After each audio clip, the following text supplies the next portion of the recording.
அண்ணன்மாருங்க இருந்தும் அண்ணன்மாருங்க இல்லாத மாதிரி வாழ்ந்துட்டு இருக்கிறான். அவன் பணத்தை இழந்தான், வஸ்திரத்தை இழந்தான். அது ரெண்டாவது. அவன் முதல்ல இழந்தது தன்னுடைய அப்பா அம்மாவை அவன் என்ன செஞ்சிட்டான் சொல்லுங்க? இழந்துட்டான். ஸ்பெஷலாக அப்பாவை இழந்துட்டான். யோசேப்பின் வஸ்திரத்தை கொண்டு அண்ணன்மாருங்க கொண்டு கொடுக்குறானுங்க யோசேப்பிட்ட. அவன் யாக்கோபிட்ட அந்த வஸ்திரத்தை வச்சு அவன் அழுகிறான். என் பையன் மறிச்சிட்டானே அப்படின்னு.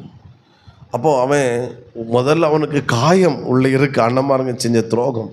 ரெண்டாவது இழப்பு, பணத்தை இழந்ததுன்றதை காட்டிலும் முதல்ல அவன் அப்பாவை அவன் இழந்துட்டான். ஸ்தோத்திரம். அவன் இப்போ யோசேப்பு எவ்வளோ உயர்ந்த ஸ்தானத்தில் இருந்தாலும், அதிகாரத்தில் இருந்தாலும், அவனால் யாரையும் வாயை திறந்து அப்பான்னு அவனால் கூப்பிட முடியாது. வாய்ப்பே இல்லை.